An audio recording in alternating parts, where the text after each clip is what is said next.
This is KM Wyland, and you are listening to the 608th episode of the Helping Writers Become Authors podcast. I hope you enjoyed this week's episode.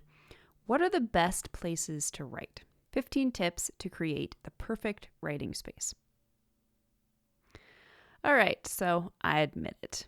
I drool over Pinterest pictures of dreamy libraries and studios.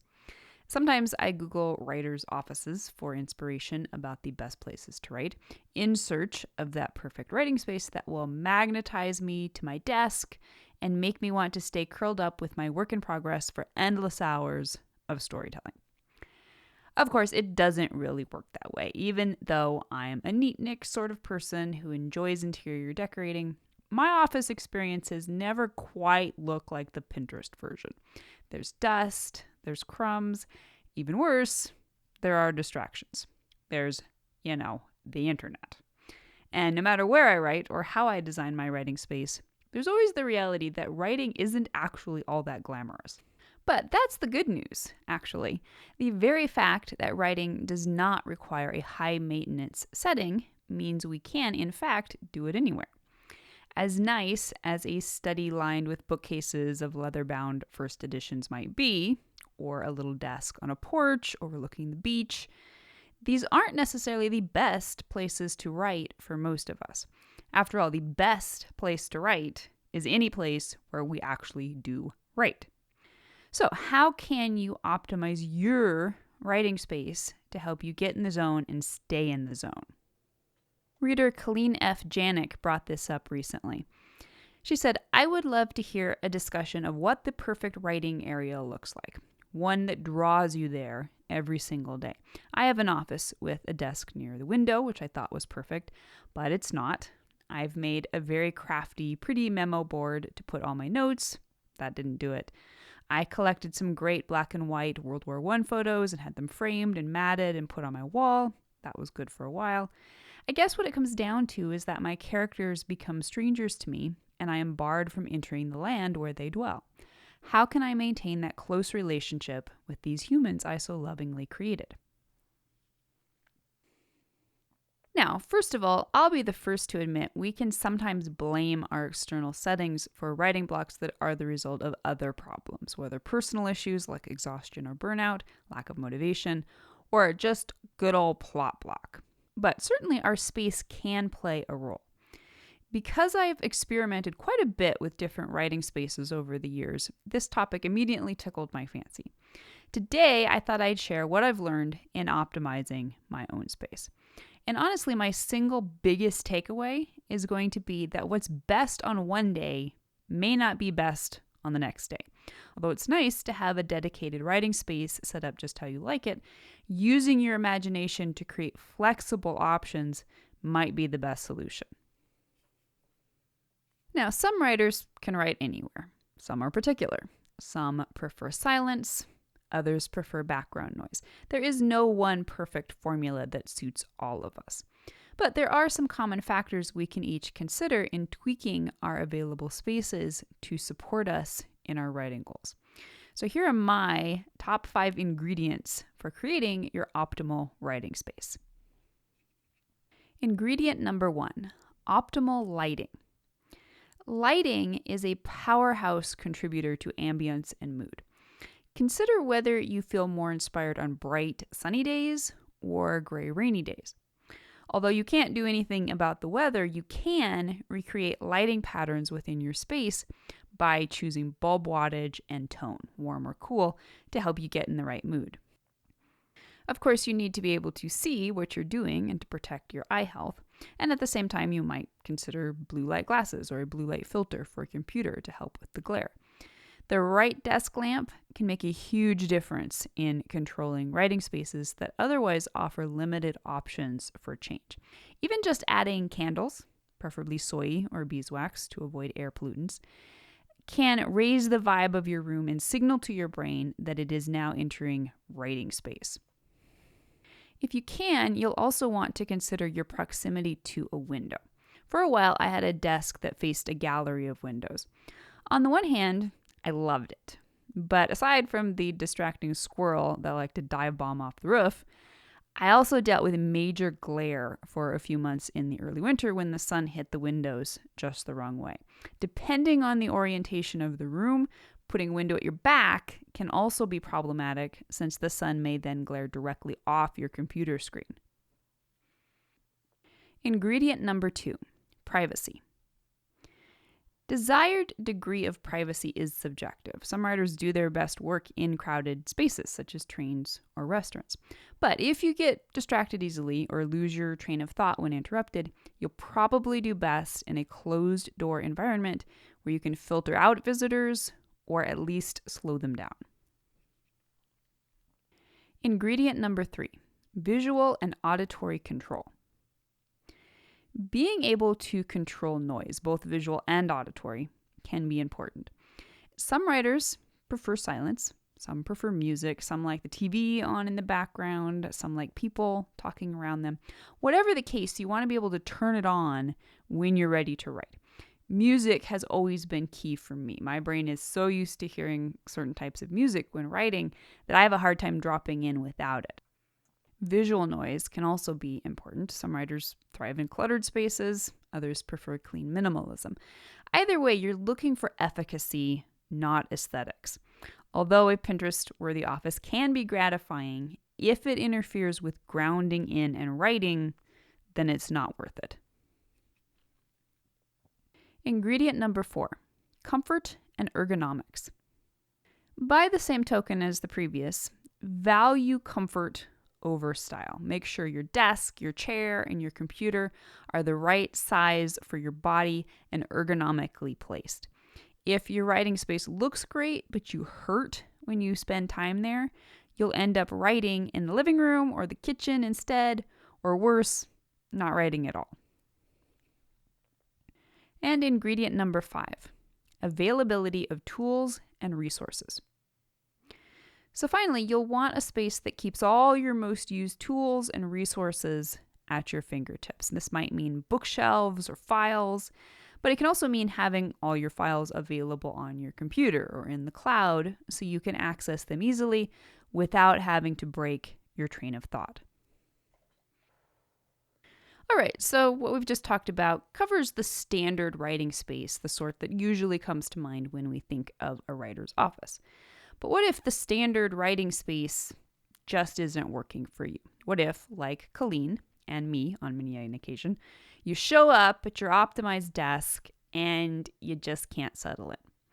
As much as I love a functional office, the following 5 alternative ideas are actually some of my favorite places to write. For me, they're not feasible or even preferable all the time, but whenever they're right, they're right. I have done some of my best writing by leaving behind my designated writing space. So here are 5 ideas for awesome alternative writing spaces. Idea number 1, writing outside. So this is my all-time fave. When the weather isn't too cold or too muggy, I like to take my writing into the wild. I'll set up a little bistro table outside, maybe on my front porch, or maybe in a little nook in some trees, put my coffee in an insulated mug, and head out. I have written outside as late as November with the help of gloves and a down vest until my fingers got too cold to hold the pen. Being outside is both grounding and refreshing. I love being surrounded by trees and critters while I write, even if I'm not paying much attention. More than that, isolating myself from my normal life inside the house, including my office desk where I do business stuff and internet connectivity in general, almost always sends me straight into story headspace. One thing I will note is that taking my writing outside has always worked best when I'm outlining, since I do that in a notebook.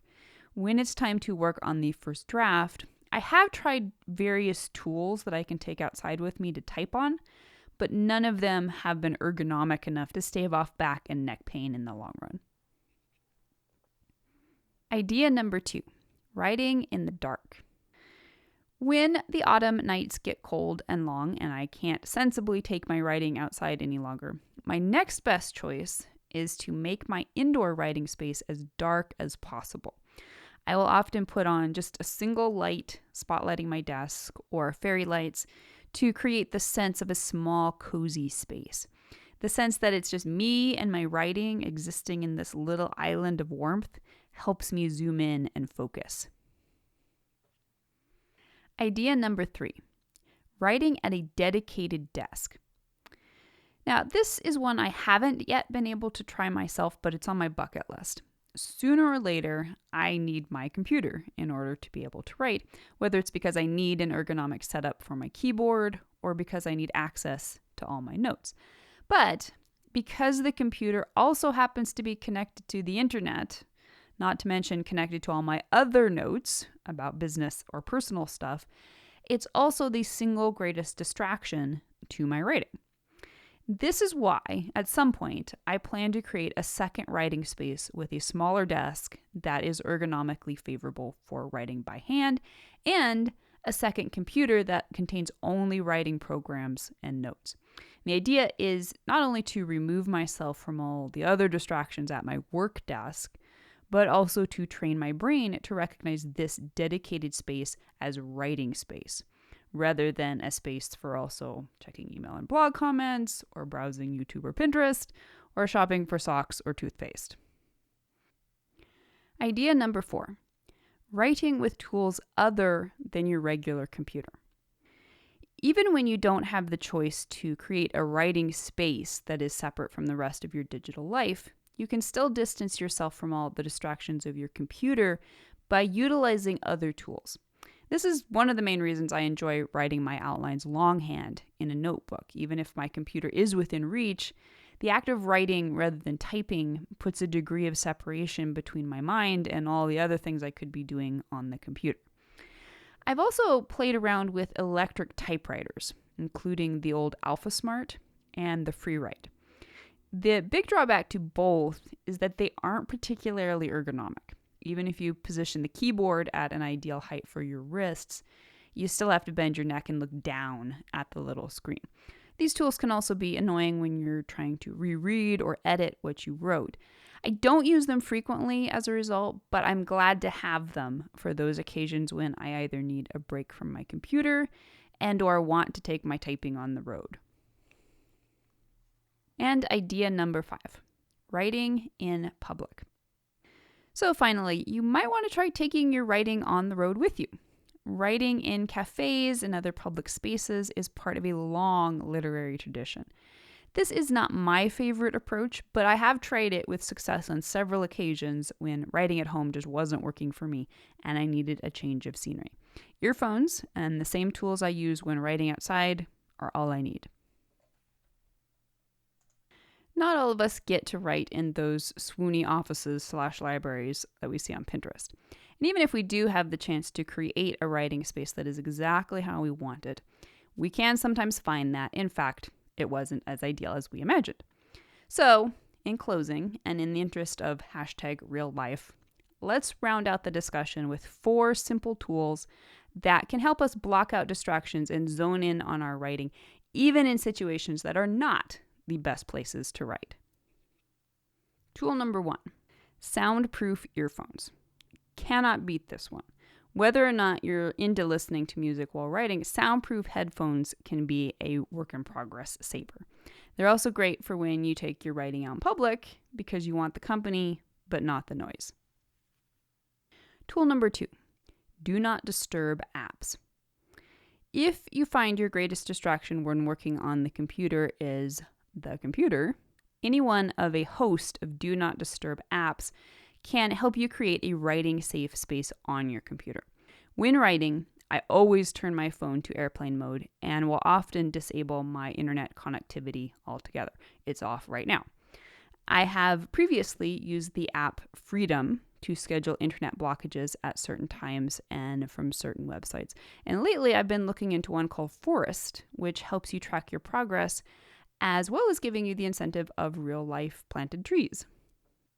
And if you want more on this subject specifically, you can check out a podcast I did in 2020 called Creativity versus Distraction, 13 Tips for Writers in the Age of the Internet. Tool number 3, corners. If your space is particularly limited and you're unable to access privacy, you can always do it the old-fashioned way and find a corner. For me, putting myself in a small space is helpful in itself. Facing into a corner will also help block out visual disturbances, as well as cluing in others to the fact that you really don't want to talk to them right now. Add in soundproof headphones, and you may not even know you're not alone. And tool number 4, hoodies. Don't have a corner handy? Grab your hoodie and blinker yourself from distractions. This isn't foolproof, but it does give off those leave me alone vibes that come in handy for all writers sooner or later. Creating the best place to write will be an entirely subjective experience for each one of us. We each have to get real with ourselves about which elements help us write and which ones don't. And from there, we must work with what's available to us in our personal spaces and immediate vicinity. The perfect writing space may vary day to day depending on your mood. What's important is coming up with a suite of 1 to 3 feasible options that you can easily slide into without much thought or preparation whenever it's time to start writing. And now I hope you'll swing by the site and chime in on this topic. What are your best places to write? If you'd like to be part of the word player community over on my site and join in the conversation on this subject, be sure to stop by the website at helpingwritersbecomeauthors.com. You can always find a transcript of the most recent podcast and add your voice to the discussion by visiting the first post on the site's homepage. And don't forget that if you're looking for an older post, you can always find those by putting the podcast title in the search field at the top of the right-hand column.